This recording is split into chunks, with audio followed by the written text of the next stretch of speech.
Due to the autonomous nature of the robot, there are different ignition sources. You have a lot of autonomous operations, particularly in areas which are not controlled, for example, outside areas, parking lots and such.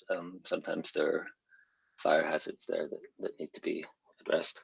So we set this test robot up and we filled it with their worst case fire load. This is the rear part of the vehicle. So this is basically the dust hopper and the suction unit. And then you saw one of the guys that was assisting us igniting the fire. And you can see it spreading. It spreads quite quickly because of the accelerant.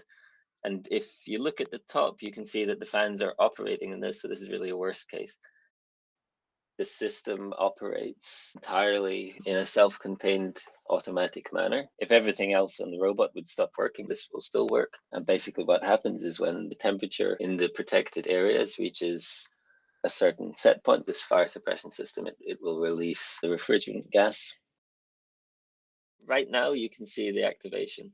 So you see the pressure wave of the gas as it goes through the entire volume, extinguishes the fire, and also forces some of the smoke out. And then you can see that the gas is slightly heavier, so the smoke drops to the ground quite quickly. But you can see here that during the activation, the fire is completely extinguished immediately. The fire system is sized for double the volume that we actually have there. So it's very effective. If the fire suppression goes off, we also immediately emergency stop the robot and all the functions, and that's when the fire alarm itself would go off as well.